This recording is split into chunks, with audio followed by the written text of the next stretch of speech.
Hey there, this is Nevin with Argo Motorsports. Today I have a unique unit. I have a brand new 2022 Argo Xplorer 1000. This is part of Argo's lineup of ATVs. This is brand spanking new. I just got this off the truck. Figure I'd do a little walk around video for you guys. Take a little in-depth look. Now I don't know these as well as the CF Motos. Like I said, I just started getting these in, so I don't know everything about them, but I figured I'd get a little video walk around showing kind of up close of them. I know there's not a whole lot of videos on these, so I figured you know, a nice up close walk around would be a nice little thing to watch. So taking a look up front, you do have this nice racking for mounting any accessories, you know, chainsaw holders, rifle mounts, things like that. Moving down, you do have your headlights. They are halogen, both are projector, and then you have that little LED daytime running light in there as well, and as well as an integrated front bumper and a winch. That is all standard.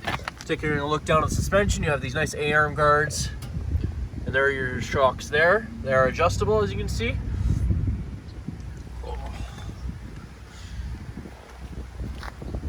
You do have aluminum rims on these units, which is a nice little additional.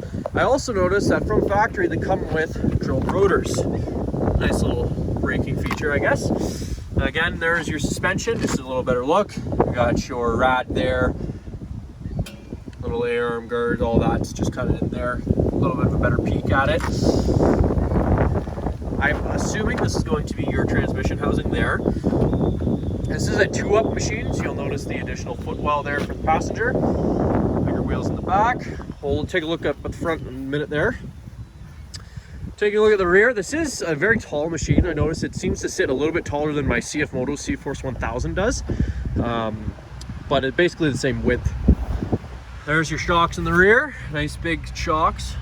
Suspension on it seems to be pretty nice so far for my little driving of it. I've only booted it up and down a couple of times, but your fuel filler is actually back here, which is, I don't mind that. You have your taillights back here. They are LED back here, and you have your muffler right in the back. No signal lights on these though, like the CF Motos. That's one thing to consider, right? If you know, if you do any road riding, then those signal lights might be a nice little additional feature. Another thing with the CF Motos I've noticed compared to the Argos is the CF Motos are all covered up in this area. It all has splash guards and such. But the build quality of these Argos still seems to be pretty nice. I'm pretty impressed with them thus far. Just look at the side of it. You have a foot brake down here, and then you have a little access for your dipstick there. The rear passenger does have a nice little seat with a backresting there, grab handles, as well as actually a little included storage pouch. Nothing crazy, but enough for the owner's manual, things like that. Moving up here, you do have your 4-wheel drive, as well as your diff lock. You got your throttle there. On the CF Motos, you have a handle there for a brake, but it's actually on this side on the Argos, which I hear is more traditional. And then you have these little storage slots here, which basically just pop open. You can store a little bit of stuff in there. That one in particular has a 12-volt US or like a cigarette lighter, as well as another one right up here, which just pops off like so. And then you just pop that back down, reseal it once you're done. Got your shifter there, so you say this is CVT as well, I believe. So park, reverse, neutral, high and low gear. You have your little display up here with all of the required information. For example, your 4-wheel drive, your parking indicators, your engine lights, all that. And then you're going to have your master brake cylinder for the front here, as well as your winch control, engine start stop, kill switch, differential override, as well as your headlight control. One neat feature with these Argos is in order to get the rear seat off, you actually have to bring your key over. You have to pop it in that little hole there, and that actually disengages the seat so you can get underneath of it. I guess it's to prevent battery theft, I would assume. Another little access point up here, you actually have, you can pop this little rubber piece off. There's for your coolant. Just getting that back on is a bit of a pain with one hand, so I'll do that after. But yeah, so this is the Argo 1000. Now, unfortunately, Argo does not release power figures. I have a tough time finding what kind of torque and horsepower this makes. I'd say it feels about the same as the CF Moto C-Force 1000, which sits around 79 horse. It might pull a bit harder, but I'd have to drive them one after another and kind of really get a feel. But we'll go start it up so you can hear how it sounds. So to start it, easy peasy, put your hand on the brake, make sure your kill switch is engaged, press and hold this little yellow button, and that's going to fire up the machine.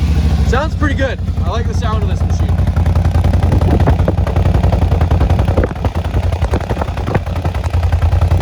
You have a 2-inch receiver back here as well. You will have to get yourself a hitch for those. They are not included. Then your battery sits right underneath the passenger seat on the back there. So all in all, I'm quite impressed with these little Argo machines. I think they have a lot to look forward to with them. It's always nice to have more brands out on the market. If you'd like any more additional information, please feel free to leave a comment. I will try my best to answer them and try to find out some more the specifics on the machines for you. And hopefully I should have some of the smaller CC engines coming in too. I know Argo, they have a 500, they have a 570, and I think a 700. So I should be having some of those arrive soon, so I can give you a little walk around on those. And Argo actually does have a little UTV coming called the Magnum. It's a little 500cc, so look forward to those videos in the future too. Again, this is Nevin with Argo Motorsports, taking a look at the 2022 Argo Xplorer XRT 1000. This is for the Canadian market. If you have any more questions, please feel free to leave them in the comments. And if you like more content like this, please subscribe. Thanks for watching.